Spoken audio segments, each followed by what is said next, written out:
Bonsoir Pierre-Jean Bozo. Bonsoir. Vous êtes président de 20 minutes, le quotidien gratuit qui fête cette année ses 10 ans, qui est devenu en une décennie donc le plus diffusé, surtout le plus lu des quotidiens en France, 1 million d'exemplaires pour plus de 4 millions de lecteurs. C'est un succès qui n'allait pas de soi au début, il y avait même une espèce de guerre de religion entre presse payante et presse gratuite. C'est beaucoup retombé aujourd'hui, c'est aussi votre avis?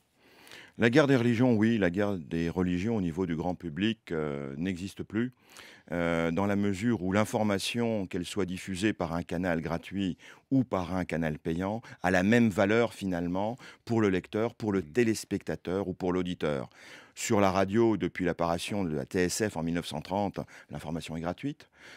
Pour la télévision, en tant que mass média, l'information est gratuite depuis 1960.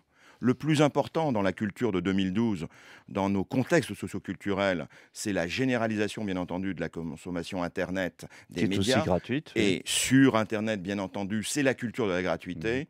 Donc il faut se le dire une fois pour toutes, l'information généraliste est et sera demain gratuite. Si cette guerre s'est arrêtée, c'est peut-être aussi faute de combattants, justement. Les quotidiens payants sont pas au mieux. France Soir s'est arrêté, le groupe Persan pour la presse régionale va mal. On a quand même le sentiment que les seuls quotidiens nationaux qui survivent le font grâce à des mécènes. Est-ce que vous avez le sentiment que la presse gratuite est pour quelque chose dans tous ces malheurs? Alors pour être très clair, non. Il a été dit, au titre de la guerre des religions que vous évoquiez tout à l'heure, que 20 minutes en particulier avait pris 3000 exemplaires, Paris Surface, Mhm. c'est le terme qu'utilisait Prestalis à l'époque, les NMPP, au niveau de Libération. Oh, on a les statistiques maintenant sur une longue période, cela fait 10 ans que nous existons. C'est totalement faux, toutes les études le prouvent. Nous avons pris un lectorat qui était un lectorat non lecteur absolu de presse quotidienne nationale. C'était des lecteurs nouveaux, quoi. C'était des Mhm. lecteurs jeunes. Mhm. Le lectorat de la PQN est plutôt âgé. C'est un lectorat plutôt féminin. Le lectorat de la PQN est plutôt masculin. C'est un lectorat plutôt éduqué, bac+4, bac+5. Ce n'est pas du tout le lectorat de la PQN Mhm. qui est plus populaire. En tout cas, ce qui est clair, c'est que depuis 10 ans, nos lecteurs ne lisaient pas et ne lisent toujours pas à plus de 75% des quotidiens payants. 20 C'est un minutes. autre lectorat. 20 minutes est détenu à parité par le groupe Ouest France et un groupe norvégien qui s'appelle Schibsted. C'était un pari étonnant, en tout cas pour Ouest France. Certains ont même pu penser que c'était un pari un peu suicidaire. Le débat n'a plus cours. Votre actionnaire est content aujourd'hui? Écoutez, nos actionnaires sont contents déjà en termes de devoir par rapport aux nos actionnaires. Nous sommes profitables Ouais. depuis 2007 pour les éditions papier, pour 2008 pour l'ensemble de nos activités. L'an dernier, le web a gagné beaucoup plus d'argent d'ailleurs que le print. Alors en sachant que nos activités papier l'an dernier ont eu un phénomène de lancement d'une édition nationale qui nous a quand même coûté une demi-douzaine de millions d'euros qui ont totalement été amortis sur les comptes 2011.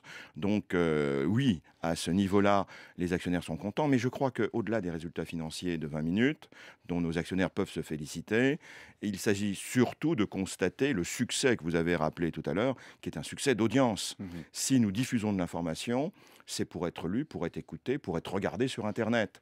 Et là, les chiffres sont clairs. 4 300 000 lecteurs tous les jours. Nous sommes le premier quotidien de France. Et puis, près de 1 million d'internautes et de mobinautes tous les jours sur nos sites Internet. Nous sommes le troisième site de news de France. Pour ce qui est de la presse, vos concurrents sont les gratuits aussi, hein. Mhm. Derrière vous, il y a Direct Matin qui est propriété de Bolloré, Métro, propriété de TF1 maintenant, qui se démènent pas mal pour vous prendre des parts de marché. Ce sont de grosses machines adossées à des Mhm. chaînes de télévision ou des groupes importants. Comment comptez-vous maintenir votre leadership? Par l'innovation, nous avons innové depuis le début de notre existence. Innover, cela veut dire quoi? Cela veut dire d'abord travailler sur nos contenus, mais pas de les travailler de n'importe quelle manière. Nous avons toujours été orientés vers les consommateurs d'informations, que ce soit des lecteurs, des internautes, des mobinautes. Et cette orientation donnée au contenu et à la satisfaction de celui qui demande des informations, c'est quelque chose qui, dans un paysage qui finalement est une logique un petit peu des producteurs industriels du 19e siècle. Je produis de l'information, puis ensuite je verrai bien par qui je serai lu. Nous, on a un petit peu inversé le schéma, et le fait de porter beaucoup d'attention au lecteur et à l'internaute en 2012, c'est quelque chose qui existait lorsque nous nous sommes lancés en 2002. C'est, je pense, effectivement, la base même de nos innovations produits. Concrètement, on a vu que vous innoviez beaucoup, vous l'avez dit vous-même. D'abord, vous avez développé pas mal votre distribution dans toutes les grandes villes de France. Vous ouvrez sans cesse, pour ce qui est d'internet, des sites associés qui génèrent, du trafic. Vous vous êtes aussi lancé dans la vidéo, pour internet en particulier. Exact. Quelles sont les voies prioritaires pour vous, comme relais de croissance, à une situation qui peut paraître aujourd'hui à peu près, établie? Pour nous, c'est clair que le développement du numérique est fondamental. À la base, 20 minutes n'était pas un projet de presse papier. Conçu par Schibsted, par Kiel Lamotte, qui était l'ancien président du groupe Schibsted, dont vous avez parlé tout à l'heure.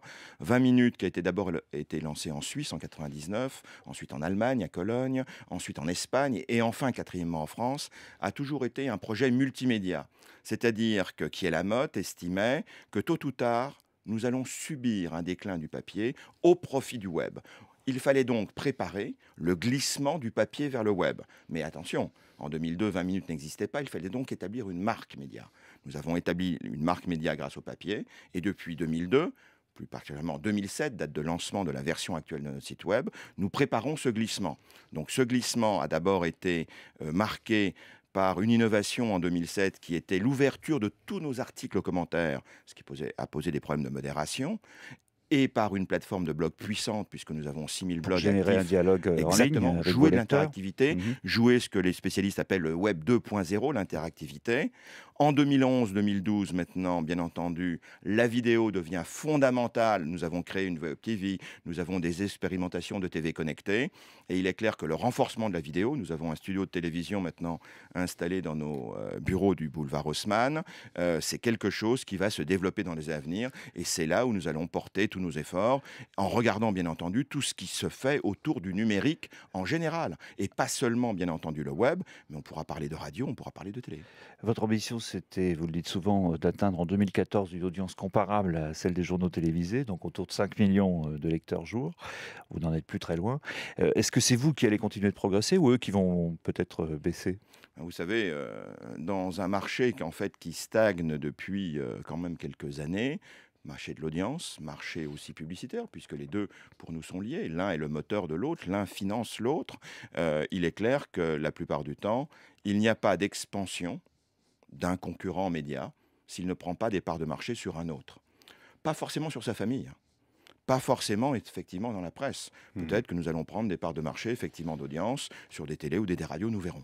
Pierre-Jean Bozo, qui fait mentir McLuhan, qui pensait que la télé allait tuer la presse, Internet tuerait le livre. En fait, l'écrit a toute sa place pour peu qu'il se réinvente, c'est ça? L'écrit a toute sa place dans la mesure où, effectivement, il sait quitter le papier. Merci beaucoup, Pierre-Jean Bozo. Merci beaucoup, Luc Evra.